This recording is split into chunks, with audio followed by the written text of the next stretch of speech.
alunos e alunas da sexta etapa da Educação de Jovens e Adultos. Sejam muito bem-vindos para mais esse momento de aprendizagem lógico da melhor disciplina que existe, que é Ciências.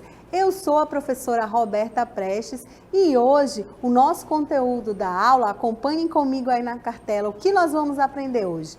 Hoje nós vamos falar sobre a origem e evolução dos seres vivos. Olha só que assunto legal e interessante falarmos sobre a origem e evolução dos seres vivos. E vamos iniciar com a nossa primeira cartela. Acompanhe a imagem aí comigo.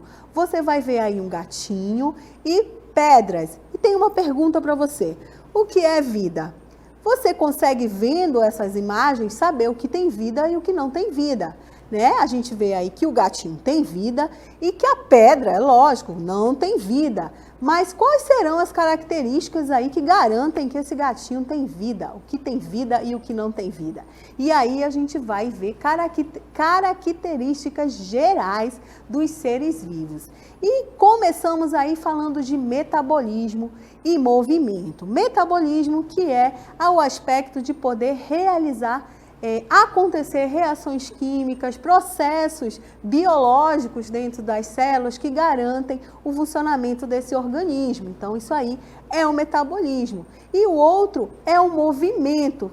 Ser capaz de movimentar-se é garantia aí que é um ser vivo. E o que está ilustrando essa nossa cartela aí é um girassol. E por que o girassol está aí nessa cartela? Porque o girassol, ele realiza um movimento. Durante o seu desenvolvimento, ele se direciona à procura do sol. Ele realiza esse movimento. Então, realizar movimento também é uma característica geral de seres vivos. Mas existem alguns seres que não se movimentam, mas são seres vivos. Mas é uma característica também. Outra característica é a reatividade e o crescimento. Reatividade, a gente vê uma mulher aí com um chapéu ao sol. Reatividade é a sua capacidade de reagir aos estímulos do ambiente. Então, se está um dia muito frio, você não vai sair de casa aí de regata, de biquíni, você não vai fazer isso.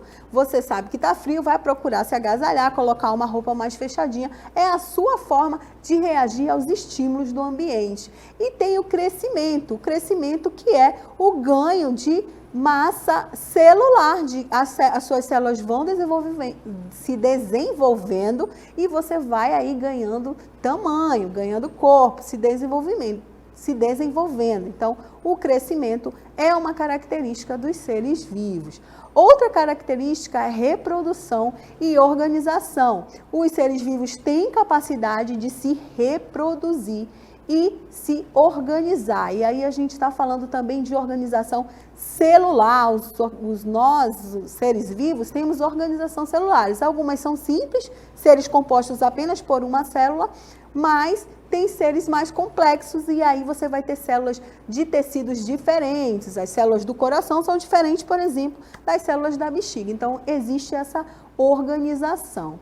E falando em células, vocês sabem o que é célula?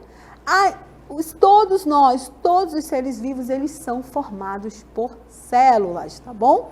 Os seres vivos são formados por células, por isso diz-se que elas são a unidade básica da vida. Então, as células são consideradas unidades básicas da vida. Teve célula, teve vida. E aí tem três características, três pressupostos aí sobre as células que a gente precisa saber. Olhem só. É no interior das células que se realiza o metabolismo. Todo o metabolismo do nosso corpo acontece dentro das nossas células. Sempre se originam de células pré-existentes. Então, uma célula dá origem a outra. É onde está o DNA, material hereditário. Observem esse desenho que está aparecendo aí para vocês, é uma célula vegetal. E aí, ele é uma célula organizada e dentro da célula é onde está o nosso material genético. Então, vou circular aqui na imagem para vocês, aonde se concentra o material genético que é dentro do núcleo, tá bom? Então, é onde está o DNA, o material genético dentro da célula, aí dentro do núcleo da célula. E que tamanho é essa célula? Será que existem células grandes, células pequenas? Como é que a gente consegue imaginar o tamanho das coisas? E a gente vai trazer uma régua para vocês aí, para vocês conseguirem dimensionar o tamanho de um átomo até chegar aí ao nosso planeta. Observem a régua aí junto comigo. A dimensão do mundo, do nano ao macro. Nano é muito pequeno. Pequeno, quase imperceptível, só pode ser visto com microscópicos específicos. E aí você vai ter o primeiro sendo um átomo e o último sendo o planeta Terra. Observem aqui, olha, átomo, molécula de água. Aí você vai ter o tamanho de uma bactéria. Depois você vai ter aí um carrapato, medidas aqui de moeda, até para você enxergar e chegar no mundo. Então, tudo é medido. Esta manométrica é referente ao diâmetro de diversos tipos de materiais, de um átomo de hidrogênio ao tamanho do planeta Terra. Tudo é composto por átomos, átomos compõem células vivas, tá bom? E aí a gente trouxe essa régua para você ter uma dimensão do tamanho de células, do tamanho de moléculas, do tamanho de átomos que nós estamos falando. E só foi possível isso, esse mundo pequeno, esse nanomundo, esse mundo invisível a olho nu, só foi possível por conta da descoberta do microscópio, tá bom? O microscópio, observem aí na nossa próxima tela, é o que a gente consegue ver as células. E observem aí nos balãozinhos aí, olha só. Nós, as células, podemos ter diferentes formas, tamanhos e funções. Somos tão pequenas que só conseguirás ver com a ajuda de um microscópio. Então, aqui a gente tem, no detalhe, a visão de um microscópio. Então, existe um mundo invisível que você só vai conseguir enxergar aí com instrumentos. Mas existem algumas células macroscópicas. Então, a gente tem uma visão microscópica, que você só consegue ver com o uso de ferramentas específicas, e outras que a gente consegue ver quando a gente consegue identificar, recebe o nome de macroscópicas. Olhem só a nossa próxima cartela. A gente tem aí, olha, macroscópicas podem ser vistas a olho nu, quando a gente diz que algo é macroscópico, que você consegue ver, sem auxílio de ferramenta, sem auxílio de instrumento, é mais macroscópico. E a gente tem aí, olha, como exemplo de célula, a gema do ovo e o alvéolo de uma laranja, tá bom? E aqui ao lado são microscópicas, são muito pequenas, podendo ser vistas apenas com o auxílio de microscópio. Um exemplo disso são bactérias e protozoários. Aqui a gente tem uma ameba e do lado também um exemplo aí, um aumento de célula vegetal. Aí algum tecido vegetal, é assim que ele é feito, a gente só consegue ver isso no microscópio. Se você pegar a descoberta da célula, foi feita analisando um tronco. Então, se você vê um tronco, você não vai, um tronco de árvore, um pedacinho, uma casca de uma árvore, você não vai ver nada demais. Mas se você coloca isso no microscópio, que ela tem uma imagem aumentada, você vai conseguir ver outras estruturas. Muito bem. Com a descoberta das células, os antigos começaram a imaginar como é que esse mundo ficava, como é que ele era classificado. E aí a gente viu, tem coisa que tem vida, tem coisa que não tem vida. Como é que se organiza isso? Como é que se classifica isso? E aí, antigamente, começaram a classificar as coisas como o reino dos seres vivos. Observem só. Antigamente, todos os seres vivos eram colocados em apenas dois reinos. Olha só existia dois reinos. Ou era animal, ou era planta, né? Não se tinha a ideia de um mundo microscópico, de que existiam seres que não podiam ser vistos a olho nu. Foi então que em 1969, o ecólogo Robert Whittaker propôs os 5 reinos com graus de complexidade e meios de nutrição. Então foi proposto por esse ecólogo que existiam outros seres, além só de animais e plantas. E aí surgiu aí os fungos. Ele percebeu que tinham protozoários, que tinham algas, que tinham bactérias, que existiam vírus, insetos, tudo isso existia além das plantas e dos animais e que precisava isso ser classificado. Então, foi então a ideia que surgiu aí de 5 reinos classificados e nós vamos ver cada um agora um pouquinho e quais são os seres que fazem parte desses reinos. Vamos lá. Vamos para o Monera. Olha só, reino Monera são organismos unicelulares, e aí quando eu falo de unicelulares, eu estou falando que é formado por uma única célula, que não possuem núcleo organizado. Que não possui núcleo organizado significa o quê, professora? Significa que ele não tem uma membrana que segura ali, que tem aquele núcleo fechadinho, mas tem material genético. O material genético fica lá esparramado no citoplasma da célula, tá? Nem tem organelas e é envolvido por membranas de citoplasma. Então, é um organismo aí bem simples, são as moneras, tá? E exemplo, é o reino monera. Exemplo disso, nós vamos ter aí bactérias e cianobactérias, que estão também chamadas de algas azuis. O próximo reino é o protista. O reino protista são seres vivos unicelulares ou pluricelulares, olha aí.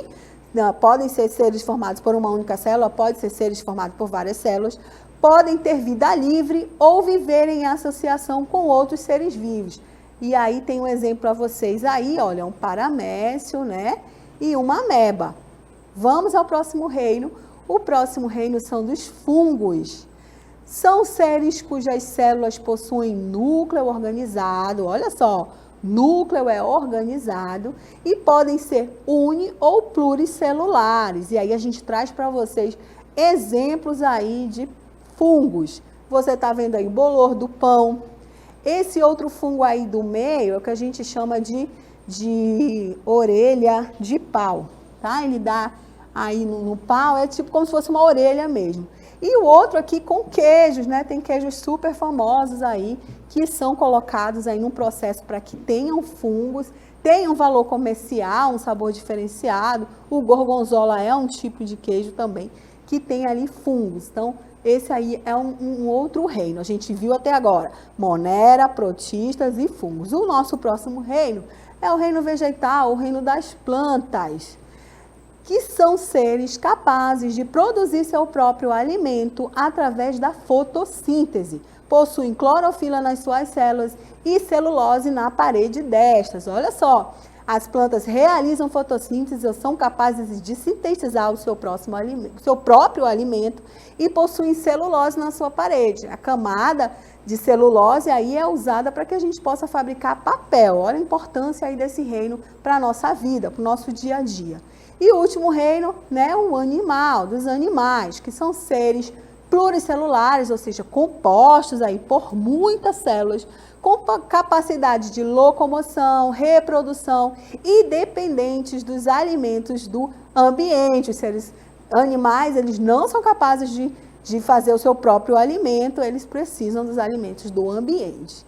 E para classificar esse reino, para ter nome essas criaturas, também foi criada uma classificação, a classificação de Linneu. Acompanhe comigo um pouquinho da história.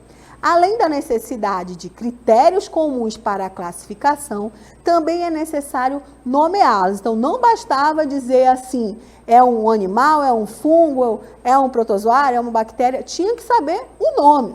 Então, em 1735, o naturalista sueco Carl von Linneu propôs um sistema de classificação e nomenclatura que é usado até hoje.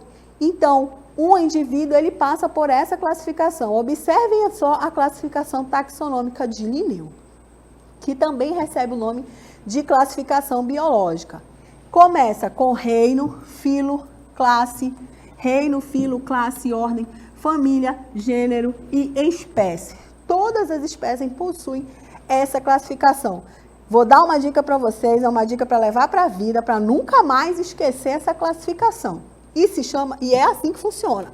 Você tem que decorar essa frase, ó. Rato frito com orégano, fica gostoso. Experimente.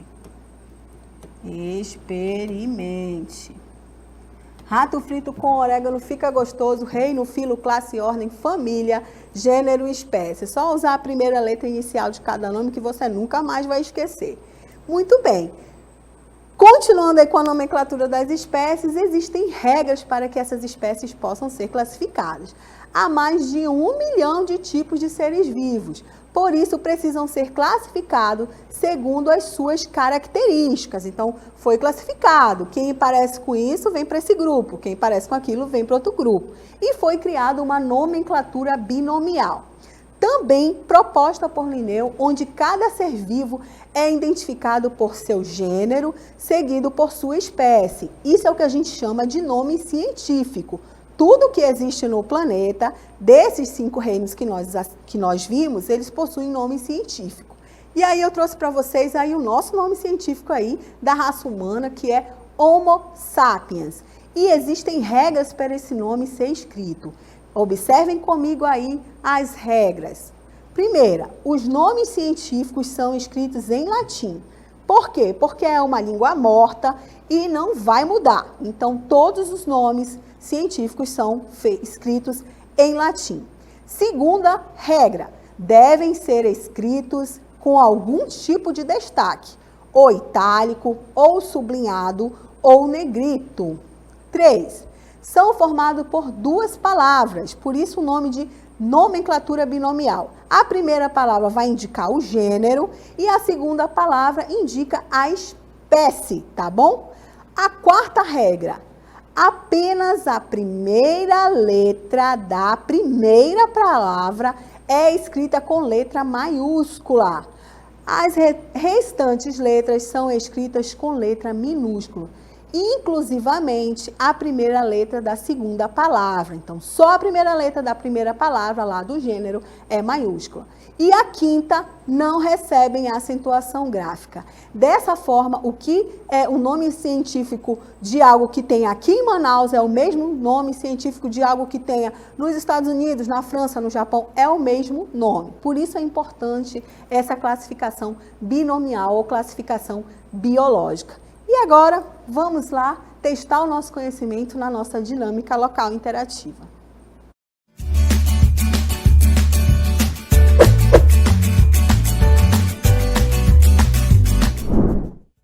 Vamos lá. A primeira questão diz o seguinte: após o surgimento das técnicas de microscopia, presenciamos o avanço de diversas áreas das ciências, destacando-se a descoberta de novos organismos nocivos à nossa saúde e a produção da nanotecnologia. A invenção do microscópio possibilitou, vamos ver, letra A, observar estrelas e planetas que constituem a Via Láctea. B, identificar a durabilidade e a resistência mecânica de materiais. C, descobrir fibras sintéticas. D, compreender melhor as estruturas celulares e suas funções no organismo humano. Muito bem, essa é a nossa primeira questão. E a nossa segunda questão é o seguinte: os nomes científicos apresentam algumas regras que devem ser seguidas no momento da escrita de um texto. Observe a seguir o nome científico do cajueiro e marque a alternativa em que todas as regras são obedecidas. Letra A, Anacardium occidentale. B, é o mesmo nome, vocês só tem que analisar aí se está seguindo as regras que nós mostramos na aula. Letra maiúscula, negrito, itálico, enfim, é o mesmo nome, vai precisar da sua observação. Muito bem, participem lá no chat conosco, nós temos professores de plantão para atender vocês, diga a sua escola, de que município você está falando e daqui a pouco a gente volta para a correção.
importante a participação de vocês no chat. Nós temos aí professores de plantão para atendê-los e a participação de vocês, é lógico, é a garantia do sucesso do nosso projeto.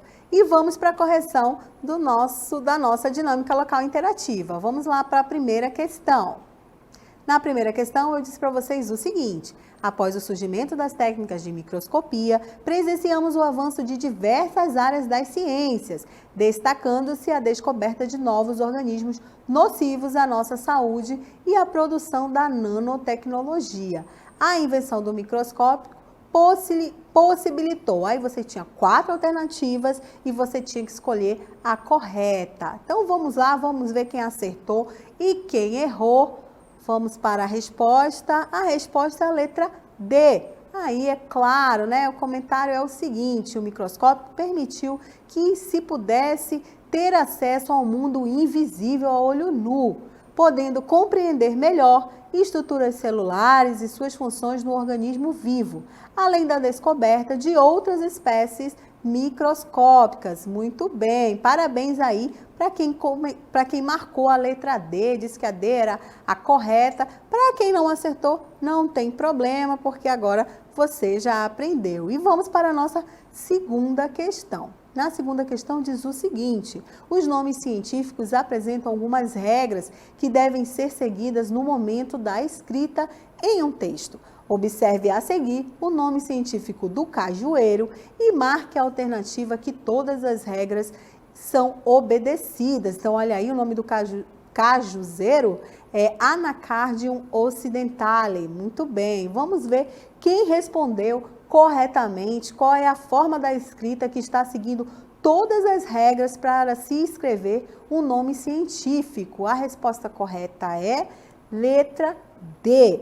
O nome científico deve estar em itálico ou destacado de outra maneira no texto, sublinhado, por exemplo. Além disso, o gênero deve ser escrito com letra maiúscula e o epíteto específico, que é a espécie, com letra minúscula. Muito bem, a letra D obedecia a todas as regras para se escrever um nome científico das espécies. Aí, se você tiver curiosidade, procure um nome científico de outras coisas, banana, feijão. Procurem de outras espécies, é muito interessante. Muito obrigada pela participação e até a próxima oportunidade.